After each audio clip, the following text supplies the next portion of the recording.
pour cette conférence.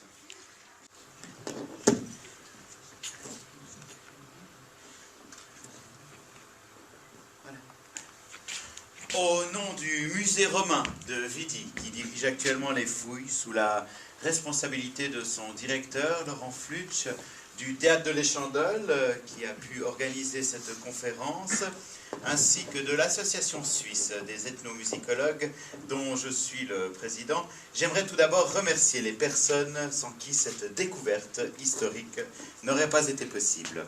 Le département des Affaires intérieures et extérieures de la République fédérative du Brésil, le ministère de la Culture et des Affaires amérindiennes de la République bolivarienne du Venezuela, son Excellence João Batista, vice-consul du Brésil, ainsi que l'ambassade de Suisse de Sao Paulo. Sans oublier les personnes qui nous font ce soir l'honneur de leur présence sur cette... Madame Evita Maicon, responsable marketing et développement du Palacio de Neves Eternas. Monsieur Ricky Cesardo, directeur du Patos Densa à Rio de Janeiro. Monsieur Sauveur Robitaille, président de la LRNASGM, la Ligue révolutionnaire anticapitaliste de surveillance des grandes multinationales. De Monsieur Tatong, représentant en chef des Indiens Yanomami du Nord Brésil. Et de Anouaouaou,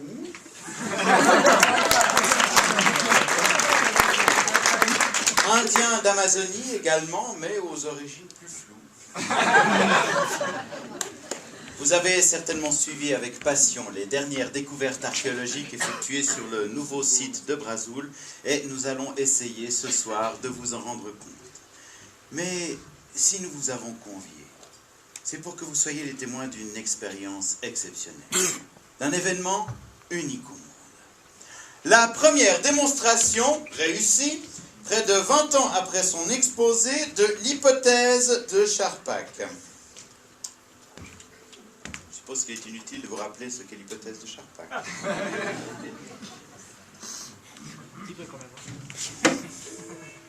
Bien. Vous connaissez certainement le fonctionnement des premiers enregistrements sonores. Une pointe reliée à une membrane vibrant au rythme des sons ambiants grave un sillon sur un cylindre de cire tournant à vitesse régulière. Afin de restituer les sons ainsi enregistrés, il suffit de faire exactement l'inverse, à savoir faire vibrer la membrane par l'intermédiaire de la pointe qui parcourt le sillon sur le cylindre de cire. Vous suivez? En 1992, quelques mois après avoir reçu son prix Nobel de physique pour l'invention et le développement du détecteur de particules élémentaires, notamment de la chambre proportionnelle multifile, le professeur Georges Charpak, physicien français né en Pologne en 1924 et décédé à Paris récemment, faisait part de son intention de réunir un certain nombre de poteries et vases datant pour certaines de plusieurs siècles, voire milliers d'années. Certaines de ces poteries étaient gravées à même le tour, en plaçant un stylet de bois sur le côté du vase et en descendant le plus régulièrement possible. Cela vous rappelle-t-il quelque chose? Charpak suppose donc en effet que notre stylet a, durant son travail, légèrement vibré au rythme des sons ambiants. Et qu'en trouvant un moyen de lire les sillons ainsi obtenus, nous pourrions peut-être entendre les tout premiers enregistrements de l'histoire humaine. Vous vous rendez compte, hein?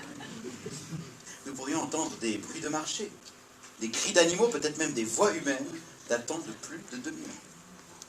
Et aujourd'hui, grâce au progrès de l'informatique, ces sons, nous pouvons les reconstruire, nous en avons la possibilité technique. Il suffit pour cela de digitaliser le vase à l'aide d'un scanner 3D. Puis d'analyser l'image afin d'en identifier les sillons, que l'on va ensuite amplifier numériquement, puis de séparer le bruit de fond dû à l'argile et au stylet, de trouver la bonne vitesse de lecture qui correspond à la vitesse de rotation du tour au moment de la création du vase, Et enfin, d'affiner le son en équalisant le résultat ainsi obtenu. Alors, enthousiasmé par les perspectives de cette hypothèse et de ses vertigineuses implications, avec mon équipe, nous nous sommes lancés dans la recherche frénétique du candidat idéal à la réalisation de cette expérience. Nous avons mis à contribution nos différents réseaux archéologiques, scientifiques, Excusez-moi, mais est-ce qu'on est vraiment obligé de faire tous les...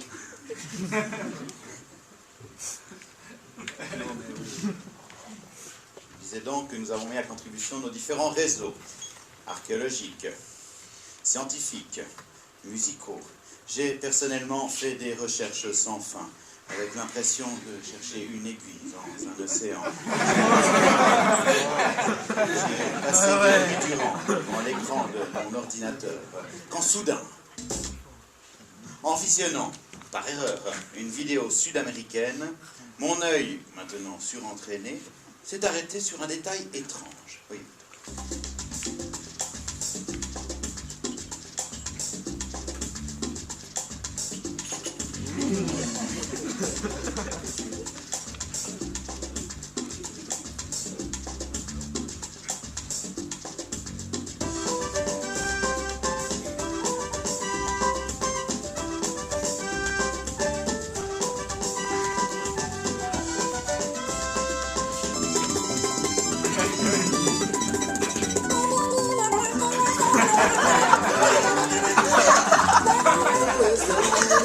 Me quiere cerquita, pero Clara no me ama.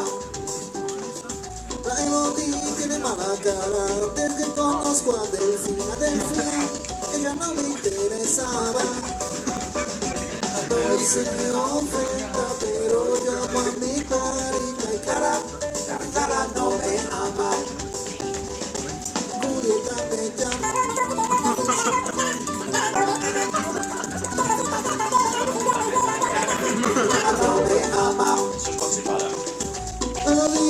Resucitó cuando conocí a Salomé, ella no me interesó. Et stop! Regardez bien cette image.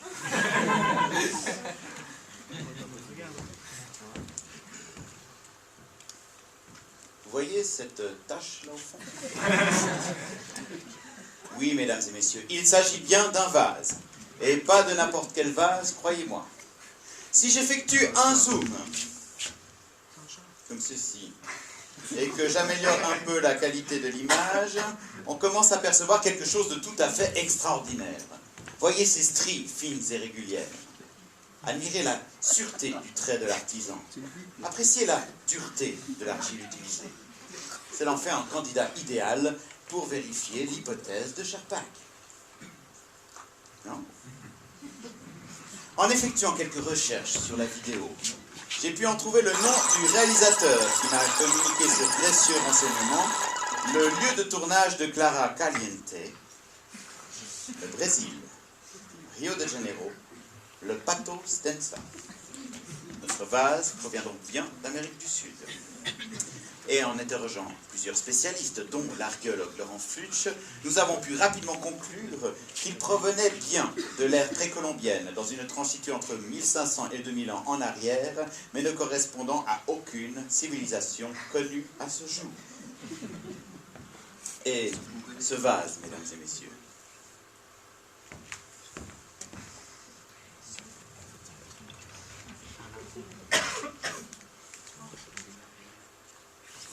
le voici.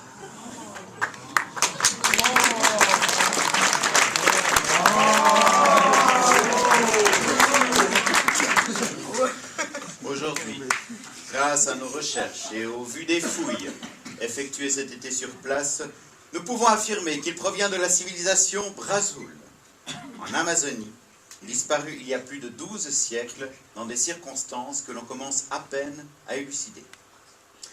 Elle s'était établie sur le territoire actuel des Yanomami, au sud du Venezuela, sur la frontière nord du Brésil, dans une vaste vallée située au pied du Pico da Neblina. Elle est... C'était... Ah, c'est marrant, ça, c'est... Non.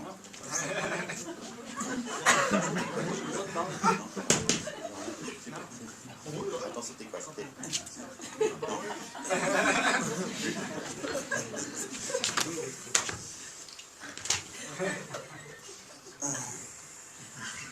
Bon, ça c'est les inconvénients de la médecine.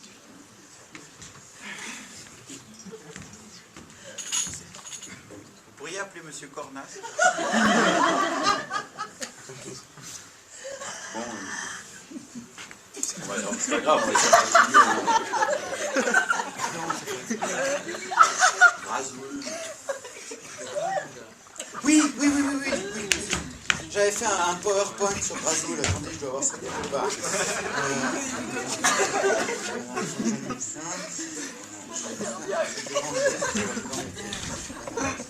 Celui-là aussi.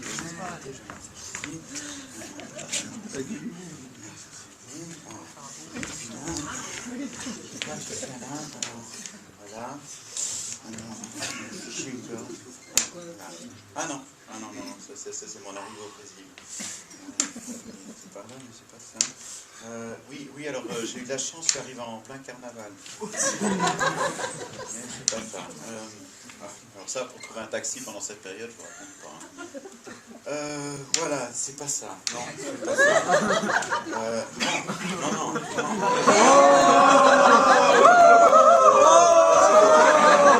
J'ai une clé USB dans la poche de ma veste, juste à l'entrée. Je cours la chercher. Ça, c'est le pathos d'Ensa, c'était le but de mon voyage, là où je devais trouver le vase. J'arrive.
rien pu passer et n'avait bien entendu aucune conscience de la valeur inestimable de ce glorieux témoin du passé. Il m'a dit en revanche qu'il avait trouvé chez un antiquaire, à Manaus, dans le nord. Et oui, vous avez dit que c'était un vase précolombien. Vous l'avez eu pour 3 fois rien, et que si je voulais en trouver d'autres, ben c'est de là-bas qu'il fallait que je... J'ai pas hésité une seconde, j'ai pris le premier bus pour le nord. Le voyage devant durer plusieurs jours, j'en ai profité pour relire l'abondante documentation que j'avais emportée avec moi. Un choix exhaustif allant de Kircher à von Däniken en passant par Lavacherie. C'est passionnant. Vous saviez que les Nazcas ont produit les plus beaux vases quadrichromiques de l'ère précolombienne?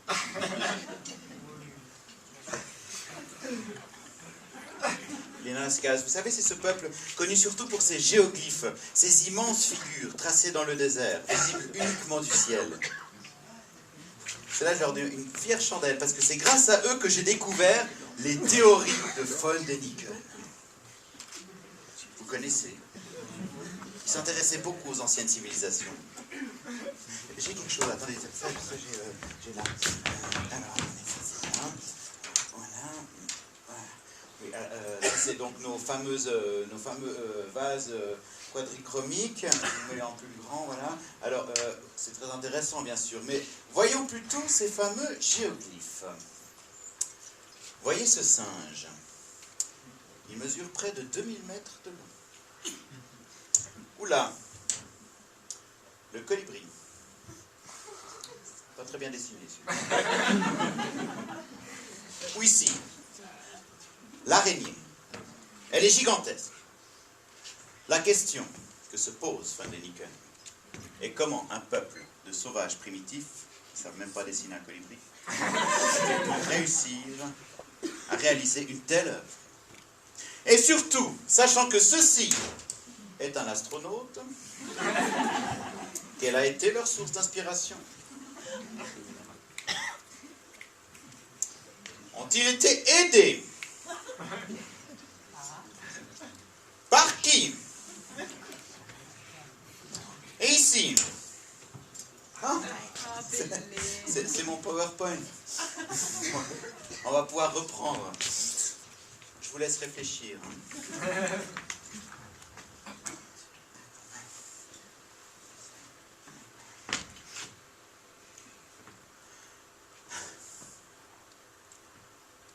Brazoul.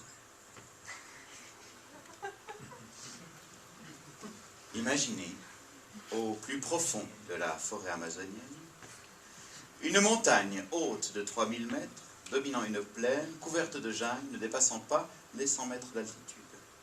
Imaginez un endroit si inaccessible, si éloigné de tout, qui n'a été découvert qu'en 1950. Il faut dire que ce sommet a 5 jours de marche, que l'onchocertose, ou cécité des rivières, une maladie parasitaire transmise par une grosse mouche noire, est endémique dans la région, tout comme le paludisme et la fièvre jaune. De plus, contrairement à ce que cette image laisse à supposer, l'endroit est couvert en permanence d'une épaisse couche de nuages. C'est pourquoi on l'a appelé Pico da Neblina, neblina signifiant en effet en portugais brouillard. Si une montagne haute de 3000 mètres a pu rester invisible au reste du monde durant si longtemps, imaginez à quel point il est difficile de savoir ce qui se trouve à ses pieds. Eh bien, c'est pourtant là, au pied du Pico da Neblina, en plein territoire actuel Yanomami, qu'a choisi de s'établir il y a plus de 2000 ans ce qui allait devenir la civilisation Brazoul. Aujourd'hui, nous en savons un peu plus sur son histoire, grâce à nos 3 expéditions qui ont permis de mettre à jour une quantité extraordinaire de poteries. On a trouvé des milliers et des milliers de tessons de terre cuite qui nous ont permis de distinguer 3 principales périodes. Le Brazoulien ancien, le Brazoulien moyen et le Brazoulien tardif. Le Brazoulien ancien, pour commencer, correspond un peu à ce qu'on connaît dans les Andes, à savoir une société structurée qui pratique l'agriculture la pêche et la chasse. Durant cette période, les poteries sont variées, richement décorées et de très bonne qualité. Il semblerait que les producteurs de poterie aient pris de plus en plus de pouvoir pour parvenir à une position dominante durant la période suivante que l'on a appelée le Brazilien moyen. Bizarrement, ils ont réussi à imposer au reste de la population une consommation toujours plus grande de récipients en introduisant l'idée de mode. En effet, durant cette période, les Brésiliens jettent et cassent des vases encore parfaitement utilisables pour les remplacer par d'autres de forme identique mais avec un autre motif ou d'une autre couleur. Durant cette période, les Brésiliens travaillent, chassent, pêchent, non plus pour satisfaire leurs besoins vitaux, mais pour se procurer le récipient dernier cri, dans une sorte de frénésie de consommation directement entretenue par les producteurs de poterie, qui en tirent bien entendu profit. Or, pour cuire des pots, il faut du feu, et donc du bois. Avec l'explosion de la production, les besoins en bois deviennent gigantesques. L'abattage des arbres augmente de manière exponentielle. Les forêts n'ont pas le temps de se renouveler. Les sols s'érodent. Le gibier déserte la région. Les Brésiliens, devenus trop nombreux, commencent à se battre pour des moyens de subsistance devenus, eux, trop rares, dans une ultime période que l'on a appelée le Brésilien tardif. Guerre. Destruction. Fin de la civilisation. Oh, c'est pas vrai. Ok, alors c'est une niaiserie là, excuse-moi donc si je prends la parole, mais les deux choses qui ont été dites jusqu'à maintenant sur lesquelles je peux plus me taire, là. C'est bien beau de défendre un projet scientifique archéologique qui tendrait à prouver que nos gouvernements actuels nous poussent tête dans le mur. De même que je peux entendre que tu boycottes les compagnies aériennes là, qui déversent leur fioul dans l'atmosphère sans se préoccuper du réchauffement climatique, là, du stress des canards là, en période de reproduction, là, ou même de la pollution sonore. La pollution sonore, cette cause me paraît tellement juste. Je vais m'attacher à cette table de conférence. Je m'en libérerai uniquement si ce sujet traité en priorité lors du prochain G20. En même temps, G20, là, mon ami, il faut les voir là, prélassés dans les jeux, et pas la Suisse, là, tandis que Bastoun lutte pour garder son indépendance là, face au faucon de l'administration Bush. Ne va pas croire que Barack Obama est plus quelque chose. Je sais que t'attends beaucoup de lui, on l'a dit, c'est qu'un homme, et il a ban de la terre. Et même la réforme du système de santé, là, même si c'est une bonne affaire, le somme maintenant, ils sont le coquillard, comme de l'an 40. Tu sais ce qu'il ne voit pas depuis le début de cette conférence? C'est qu'il n'y a pas une once d'esprit critique. Là. Tu parles du Brésil, tu parles des favelas, tu parles du passé, là. Mais t'en parles-tu des conquistadors? C'est en filtrant des sources, tu te fais complice d'une information unilatérale, la capitaliste, mondialiste, qui engendre, et ça c'est pour moi qui vais te l'apprendre, une modification de la perception du monde, parmi les masses, relayée par Facebook et autres YouTube, là, qui t'inscrivent dans leur fichier secret, comme au pire sœur de la Stasi. Et à qui c'est ça dans cette profil? À qui c'est ça dans cette profil? Allez, moi je te donne notre avis. Les coopératives gazières, les compagnies pétrolières, les consortiums pharmaceutiques, les gros transporteurs, là, les mêmes qui achètent les droits sur le riz basmati, ou sur ton ADN spectral, ton propre ADN ne t'appartient plus, mon ami. Ah, c'est trop insupportable, j'entame une grève de la faim. Tu sais qu'à un moment donné, on aurait pu penser que les Chinois, c'était une bonne affaire. Un nouveau contre-pouvoir face à l'impérialisme américain. Erreur, mon ami, faites tes calculs. S'ils veulent tous une bagnole, on vide les réserves de pétrole.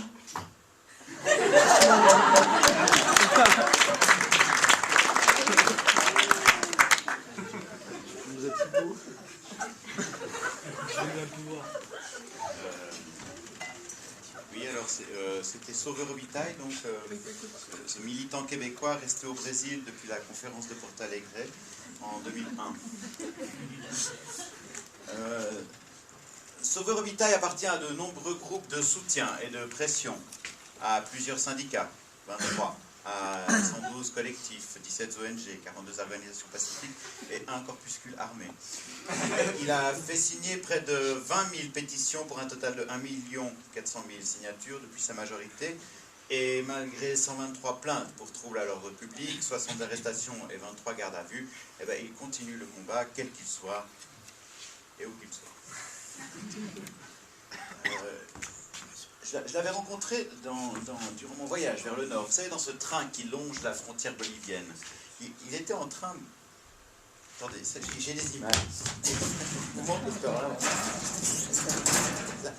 Voilà. Ouais. Bon, écoutez, c'est une vieille VHS, hein, mais bon, à la guerre comme à la guerre, l'important, c'est que ça fonctionne. L'autre jour, à la radio, j'ai entendu un jeune groupe de rock dire qu'ils allaient enregistrer un bon vieux CD. Je suis un de ces coups de vieux, ça.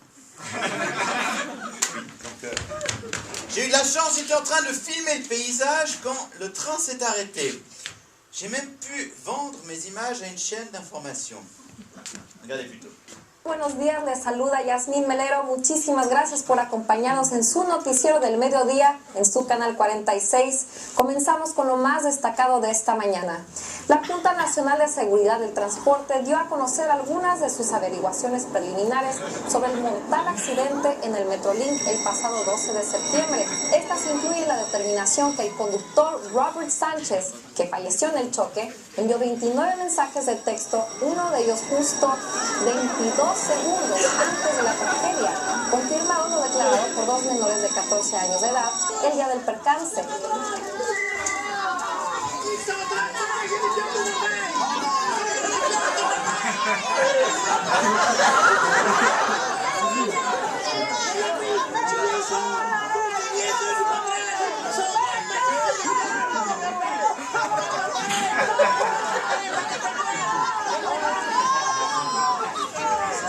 Estamos actualmente en la unidad del tren de Vidí, conectando a la oficina.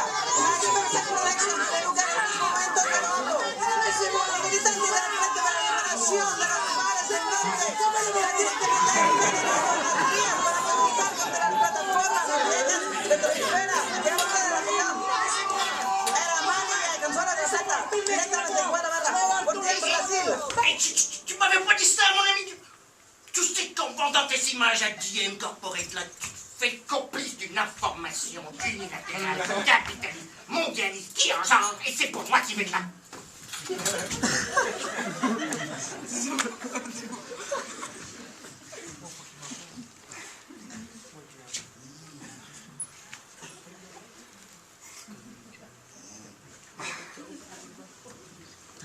Excusez-moi, je ne retrouvais plus ces images. C'est Von Däniken. C'est passionnant, hein? On ne peut plus, aujourd'hui, parler sérieusement d'archéologie sans évoquer la thématique des anciens astronautes, popularisée par Von Däniken dans les années 60. Von Däniken, archéologue autodidacte zurichois né en 1935 à Zofingue, affirme de manière très documentée qu'il existe de nombreuses preuves de visites extraterrestres tout au long de notre histoire. Il faut dire qu'on n'a pas été très discret. Hein. Attendez, vous vous souvenez des Pénias qui restent là? Je vous préviens, c'est pas le genre d'information que tout le monde est marrant. Voilà, c'est là. Par exemple, une sculpture ancienne mexicaine.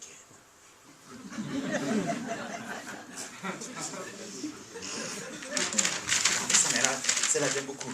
Voilà. Un bijou précolombien.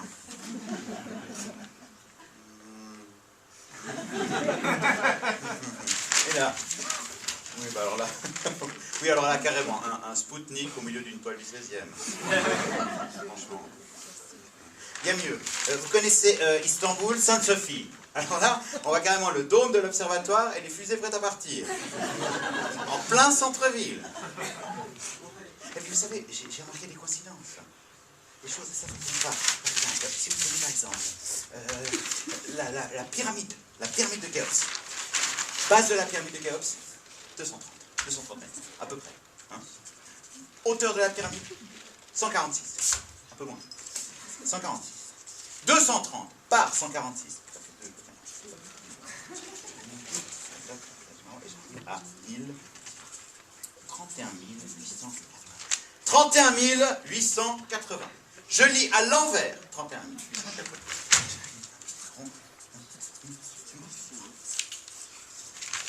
1883. Les 12 et 13 novembre 1883, on observe une étrange pluie d'étoiles en Alabama.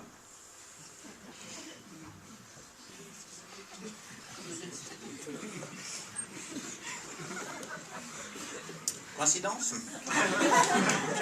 Et alors, on va prendre les Mayas, par exemple.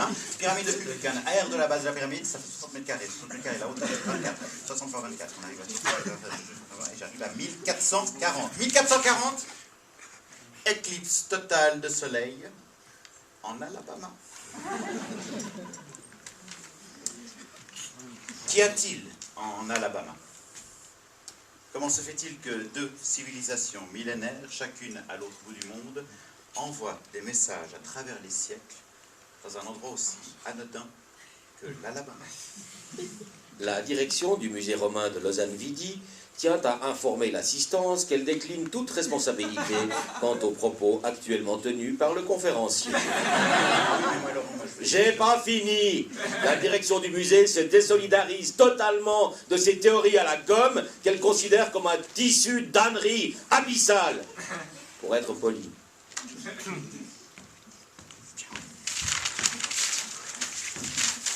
C'est pas une preuve, ça. On s'éloigne 2 secondes des théories bien pensantes du sérail, paf, censure.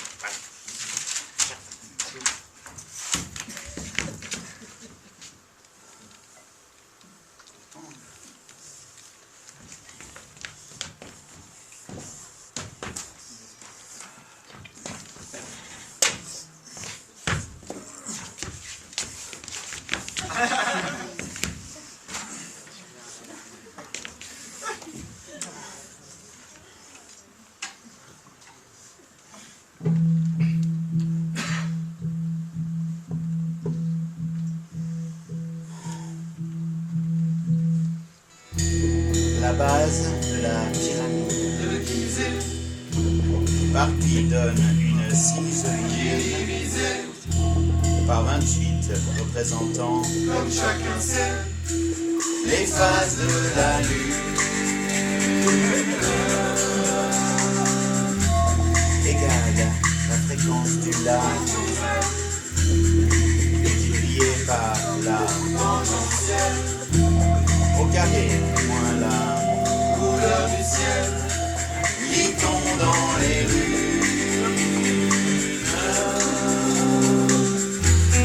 dis-moi tout cela, pas du hasard. Une passion, un incident sans gloire. Là, dans le sable du Pérou, voici un astronaute. Et là, un Spoutnik, un Tachino. Et là, c'est bijoux, un vaisseau. C'est fâcheux. Mes condoléances. Sainte-Sophie, de loin, ressemble. Ces minarets comme des fusées qui tremblent.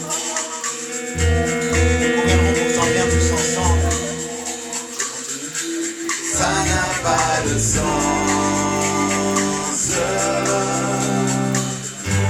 Voici que mon rêve paranormal.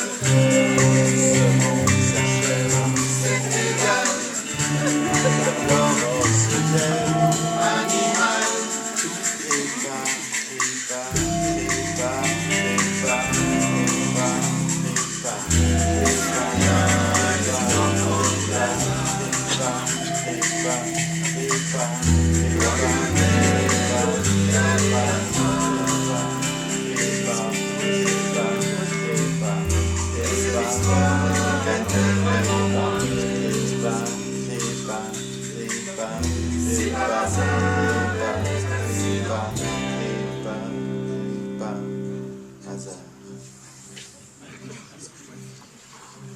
Un peu de jeu dans les rouages, là, mon ami.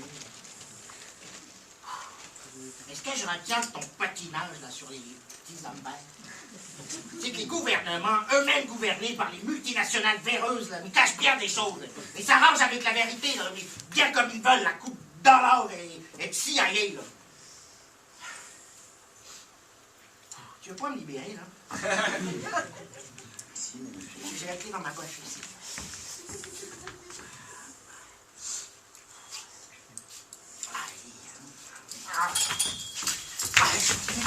T'as pas de bon sang, mon gars, il fait un type d'un même attaché alors qu'il fait une grève de la faim. Afin de faire reculer cette attitude inhumaine, mon ami, j'entame dès à présent une récolte de signatures contre ce type de traitement, sans porter à Amnesty International sur le droit de l'homme. Peux-tu me mettre de la light, là? D'habitude, Bernard, toi. Pas ton code postal. Arrangez-moi. Je vais te montrer ce que c'est un vrai orateur. Ouais, écoutez, je suis vraiment désolé, mais c'était pas... Compagnons! Tu dois comprendre que tu n'es pas seul, que ta voix compte, et que dans la nuit capitaliste et individualiste, la lumière de la nuit brille pour tous. Et que tu peux lui amener ton alémoute. Alors, compagnons, lève-toi, hurle et chante avec moi pour un monde nouveau.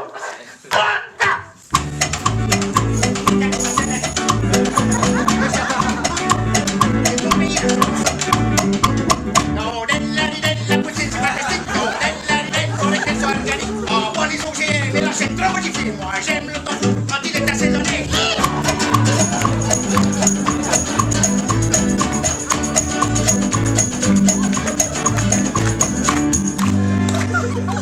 On a besoin d'un chum comme oui, ou d'une blonde nature au sein parfait, pour faire des niaiseux, des méchances, qui veulent polluer notre Saint-Laurent.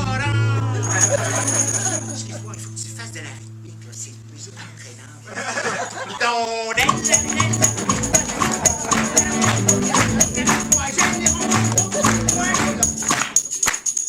Mais pas vite, pas avant de trop jaser.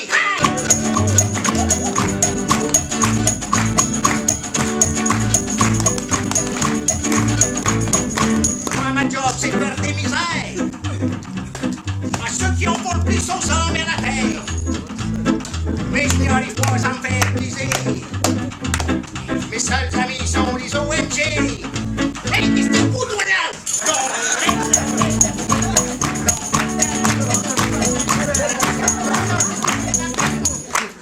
C'est une photo de papier de la forêt amazonienne.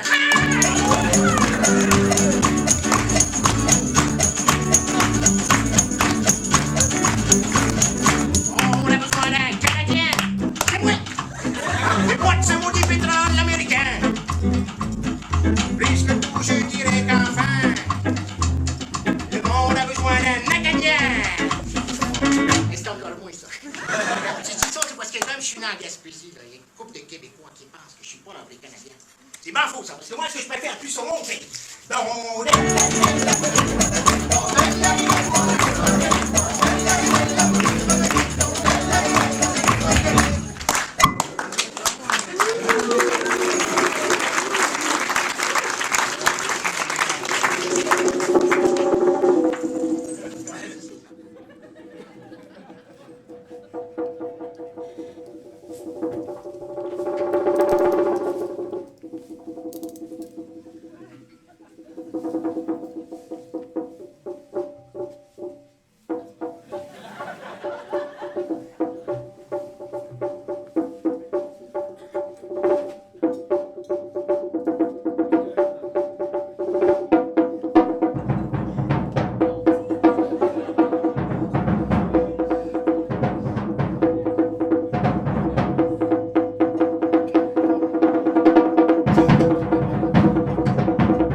J'ai retrouvé l'antiquaire, celui du vase, je veux dire.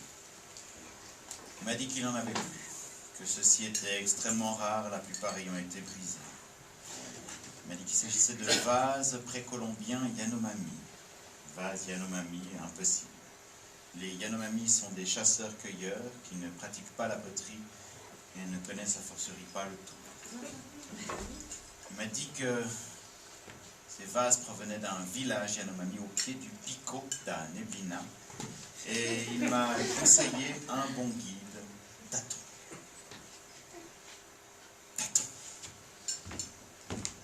Taton est un authentique indien d'Amazonie qui a l'avantage d'avoir du sang Yanomami qui coule dans ses veines. Il a accepté de me suivre dans l'impénétrable jungle amazonienne et je dois dire qu'il s'est un peu attaché à moi. Je veux dire qu'il est fidèle, qu'il est joueur.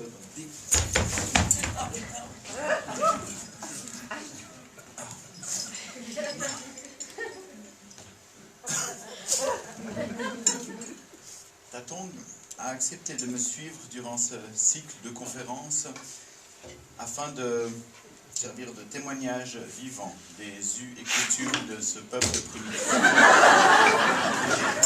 Il est assez vif, mais très gentil, rassurez-vous. Mais oui, mon brave, viens, je vais te présenter aussi. Viens.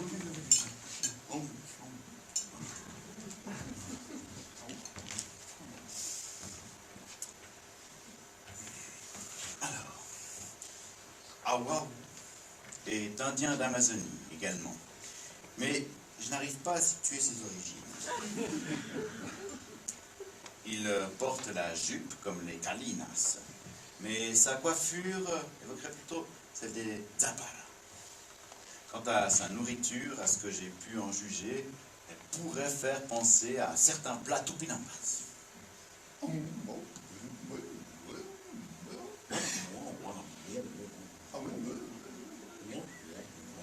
Oui, alors, pour la langue, ça évoque clairement le arawak, mais sans les consonnes. Ça me débrouiller.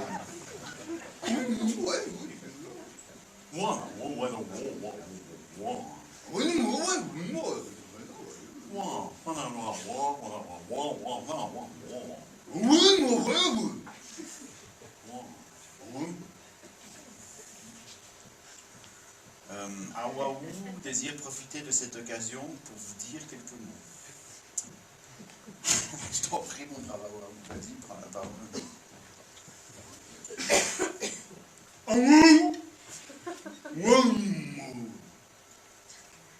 Peuple de la terre.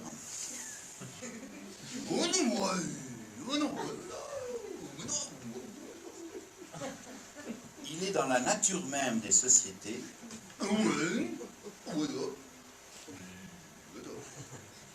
de répondre aux problèmes auxquels elles doivent faire face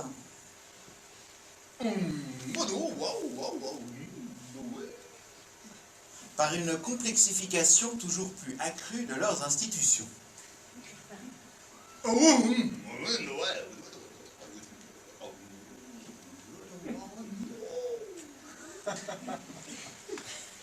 Passé un certain niveau de complexité, une société tend à se fragiliser.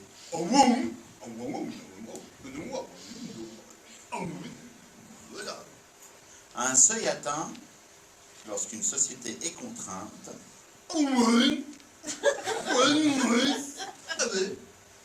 d'utiliser toutes ses ressources et énergies à disposition dans le seul but de maintenir son niveau de complexité existant.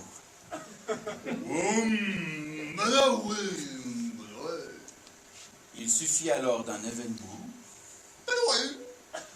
relativement minime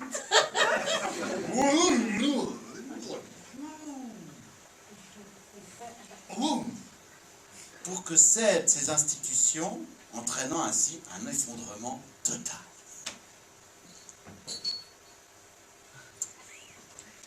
Je te remercie, mon brave Awaou, c'est très gentil de nous dire tout ça, mais je vois absolument pas en quoi ça nous concerne.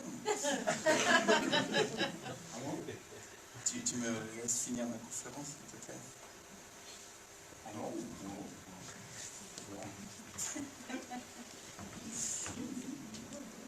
Sacré Awaoul, peuple de la terre. Bien, Tatong. Nous avons donc mis sur pied avec Tatong une petite expédition d'une semaine devant nous mener au pied du Pico da Neblina. Au bout de 3 jours de marche, nous sommes arrivés dans un endroit tout à fait inattendu dans une forêt tropicale. Il s'agit d'une station, mais d'une... Ah, non, vous avez pu joindre M. Corbin? Vous connaissez son interne? 2617. Vous essayez de le joindre, s'il vous plaît? Merci. Je crois qu'il me reste les documents d'origine.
révisé toutes mes sources, mais par chance, j'ai gardé les originaux. Je disais donc qu'au bout de 3 jours, nous sommes arrivés dans un endroit tout à fait inhabituel, dans une forêt tropicale. Il s'agit d'une station, mais d'une station d'un genre un peu particulier. Voilà. Au début du XXe siècle, Maria Maicon, riche héritière de Belém, décide de consacrer sa fortune à l'exploration de l'Amazone, qui était connue de façon très rudimentaire. Alors elle affrète un ensemble de 60 bateaux, canoës, pirogues, qui sillonnent le fleuve de long en large afin de le cartographier. Un jour, elle tombe sur une zone enneigée. Une sorte de microclimat unique qui transforme la mousson en d'abondantes chutes de neige. Maria Maicon perçoit tout de suite le potentiel d'un tel endroit et décide de faire construire la première station de ski d'Amazonie. J'ai pu en retrouver quelques images sur ce document qui date, sauf erreur, de 1941, en août, je crois. Alors, est-ce que ça marche toujours?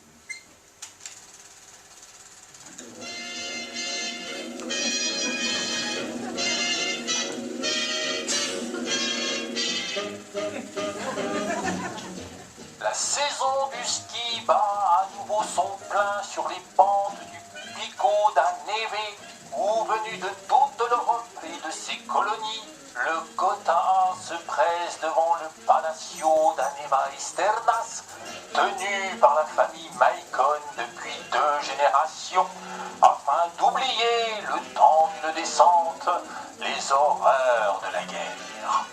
Vous reconnaissez ici Irina Sergeyevna Petrovitch, une proche du tsar de Russie déchue par les révolutionnaires bolcheviques, le comte de Macintosh, inconsolable depuis la perte de sa tendre épouse Lady Aimul, la princesse Gondola, héritière de la couronne de Suède, le général Baudrian, qui dirige la Pamukkale d'une main de fer et réputé dans toutes les stations pour son planté de bâton, Madame Suzy Wong, ambassadrice de Chine à la Société des Nations, ainsi que son Excellence Didier Drogba, roi du Ghana. Qu'avons qu'ici, au cœur de l'Amazonie, ils mettront un point d'honneur à mettre de côté leur rivalité pour s'adonner aux joies du sport en plein air.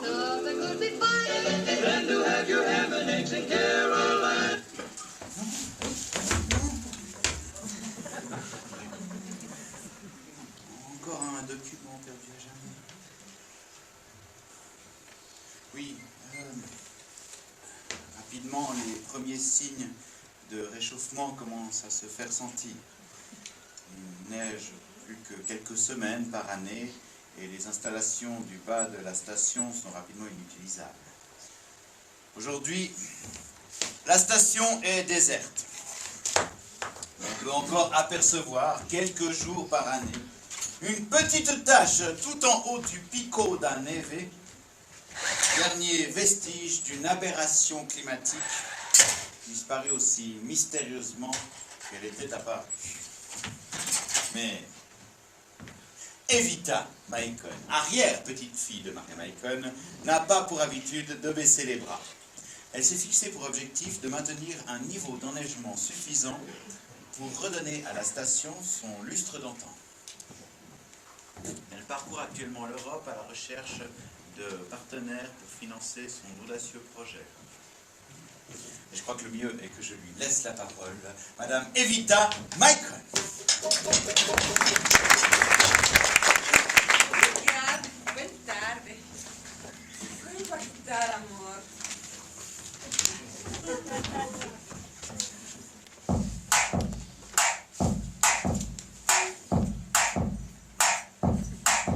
Quero ver.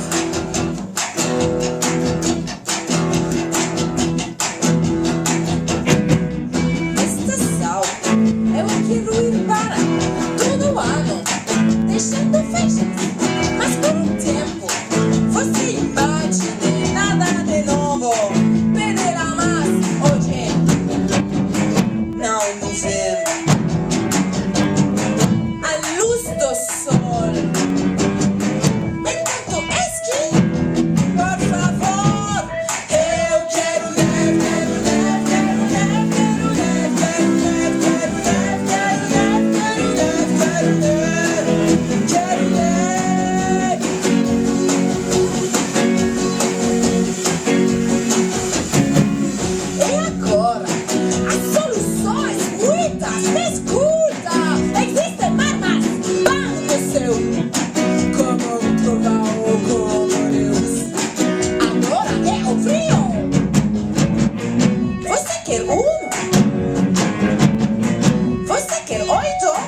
nevado, levaría rápidamente muy alta contra la muerte. No connect. Naurir. Venga l'idea. Venga. Eu quero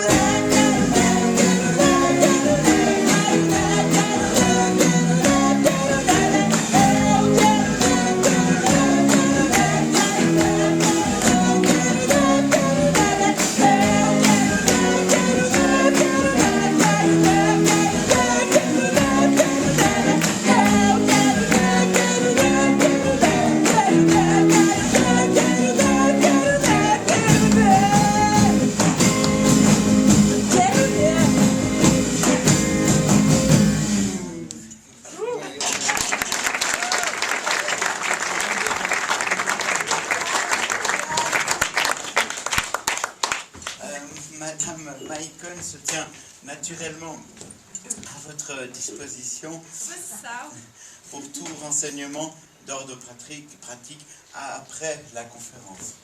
Merci, Madame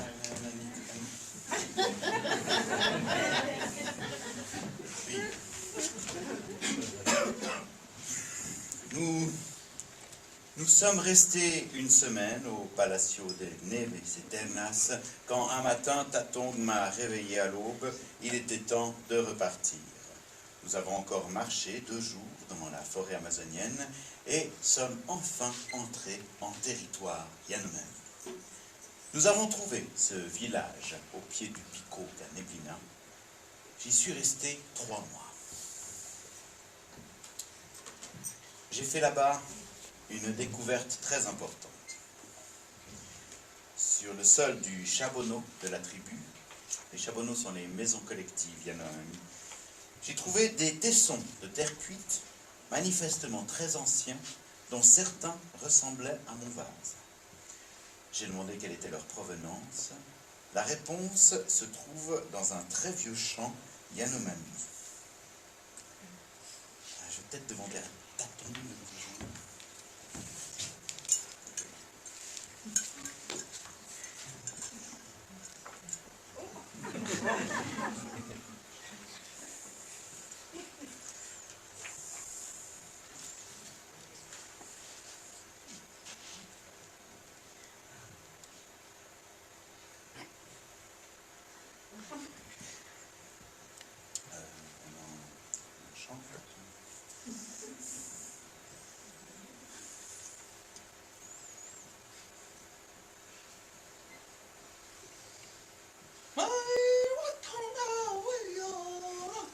Je ne penserai pas à la vallée puante pour ne pas réveiller les esprits. Je ne parlerai pas de la vallée sale à mes enfants pour qu'ils ne pleurent pas. Je n'irai qu'une fois dans la vallée mortelle, ramener à ma promise un éclat de pierre si beau. Ramener un éclat de pierre du fin fond de la vallée mortelle, le ramener à sa promise serait-il un gage de bravoure depuis fort longtemps. J'ai compris que ce qu'il nommait éclat de pierre était en fait ces tessons de terre cuite, et que ceci provenait d'une vallée mortelle. Mais il y a mieux. Le chant, généralement entonné lors de fiançailles, s'arrête ici, sur l'évocation de la promise. Mais il y a toujours un vieil Indien pour rappeler qu'il existe un 4e couplet des plus mystérieux.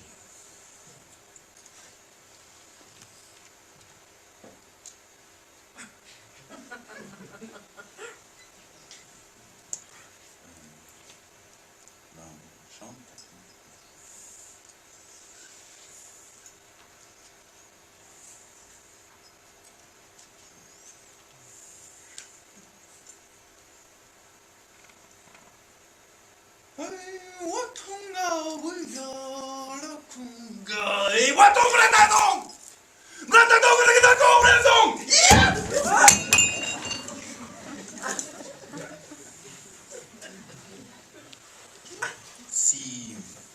éblouissant dans la vallée stupide, les voilà assis sur leur maison en ruine. De qui parle-t-on? Quelles sont ces ruines? Cela voudrait-il dire qu'une catastrophe a eu lieu là-bas jadis? Une catastrophe provoquée par la stupidité de ses habitants? Non, habitants décrits par ailleurs comme éblouissants dans le 4e de la chanson. J'ai voulu voir cette vallée maudite. J'ai demandé à Tatung de m'y accompagner, mais ni lui, ni personne n'a accepté de venir avec moi. Résigné, je suis parti seul.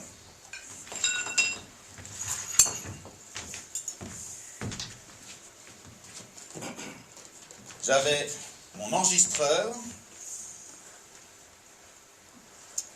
mon bagage et l'inébranlable conviction que là-bas, au bout du chemin, des réponses m'attendaient.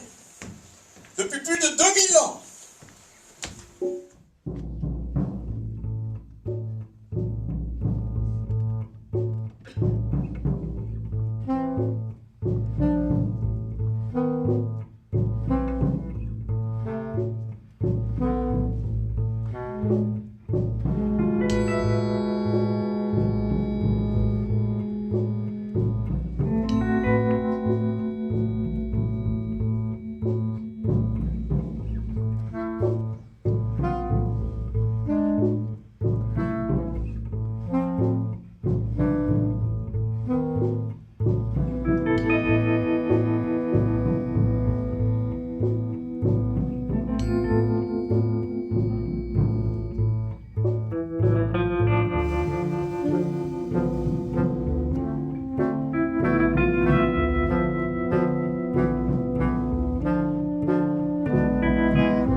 Il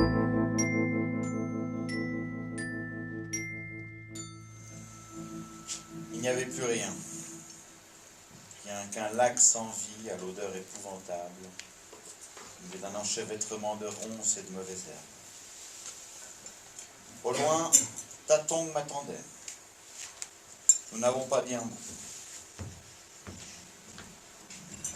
Quand je l'ai vu s'installer devant moi en habit de cérémonie, j'ai compris que si mon voyage géographique n'avait plus de raison d'être, j'étais invité à une toute autre forme de voyage.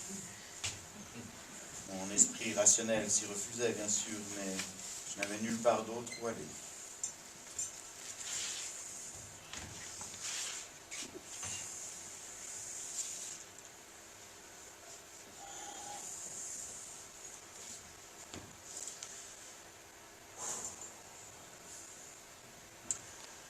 Les Yanomami utilisent le chamanisme depuis la nuit des temps, afin de se guérir et d'invoquer l'esprit de la forêt.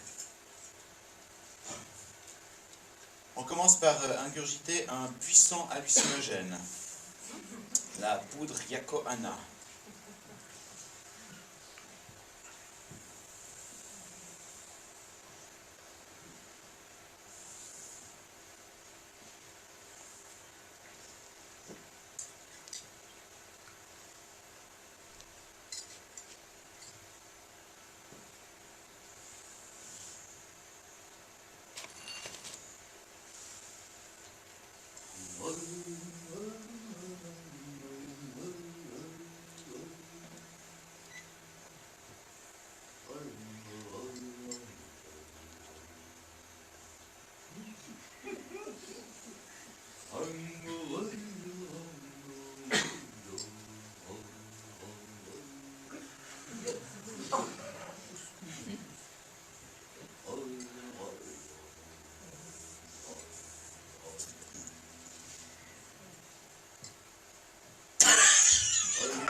Durant cette transe, le corps est déchiqueté, mis en pièces, puis lavé, orné par les esprits, avant d'être recomposé.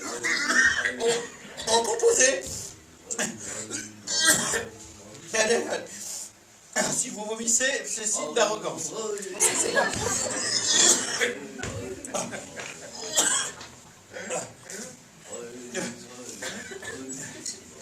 Puis apparaît votre guide. Le guide des voyages de l'âme est matérialisé par un animal totem. Le totem de Tatong est le jaguar. Il se trouve que mon animal totem est le ragondin.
Monsieur Cornat?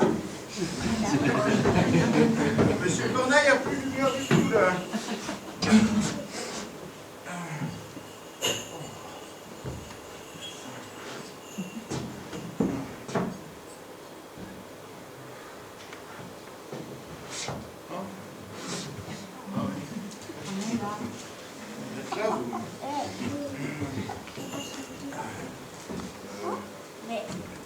Écoutez, je suis désolé, mais là, il n'y a plus rien qui fonctionne.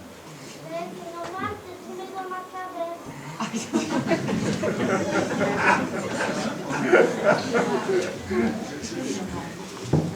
vous propose qu'on arrête là, parce que là, je vois pas. Non.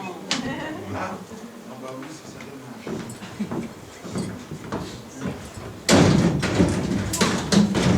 On n'aura pas pu écouter, quoi. Pourtant, quel secret se cache dans ces sillons? Bon, descend. N'ayez pas peur, dis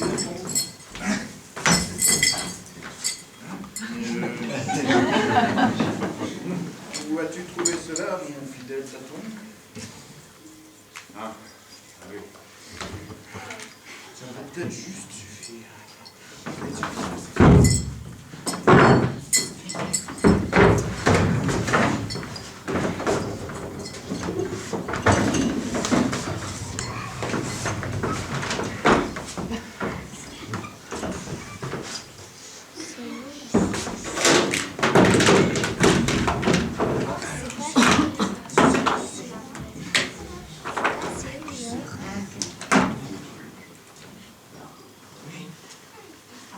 Ça peut peut-être juste suffire.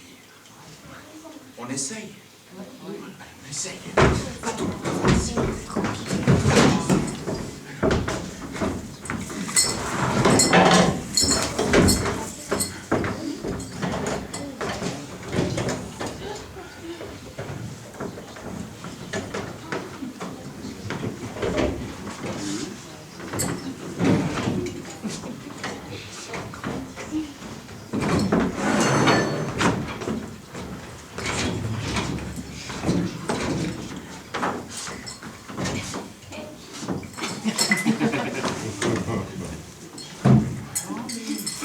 Regarde l'alignement.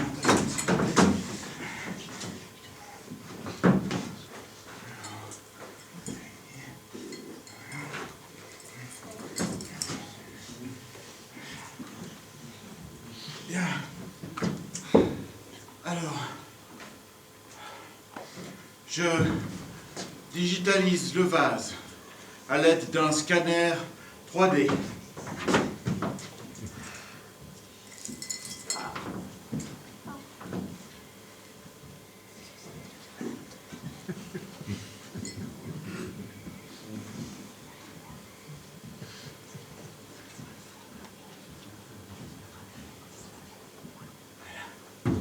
Puis, j'analyse l'image ainsi obtenue afin d'en identifier les sillons.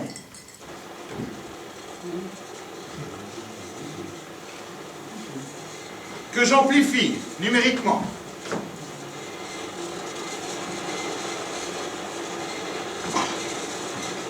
Puis, je sépare le bruit de fond dû à l'argile et au stylet.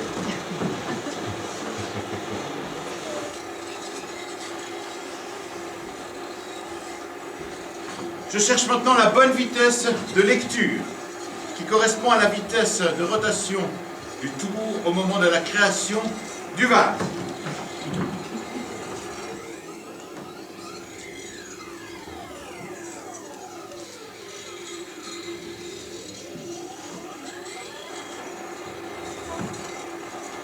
Et enfin, j'affine le son en équalisant le résultat ainsi obtenu.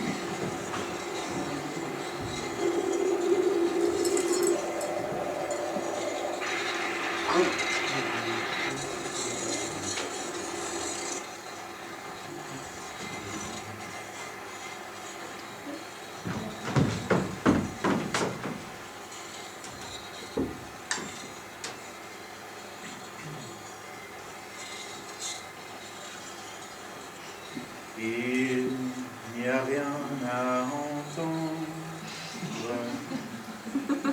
pas de lendemain, couché sous un tas de sang, tout va bien.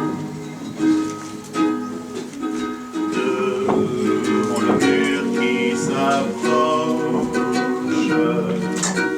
debout sur les freins, et face à l'abîme proche, tout va bien.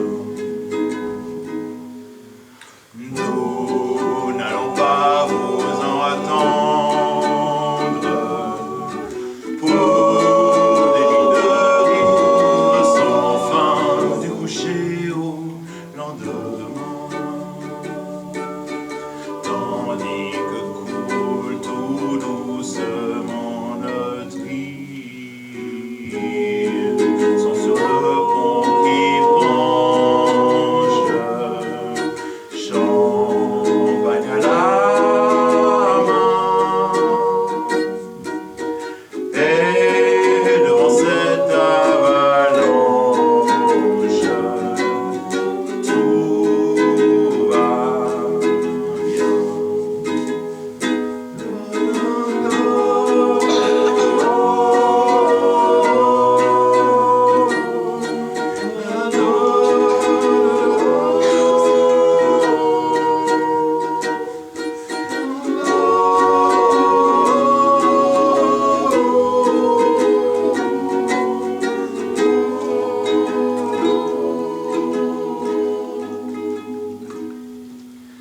Nous vivrons des choses tendres, des mots accrochés à nos mains, des marillons, des collants,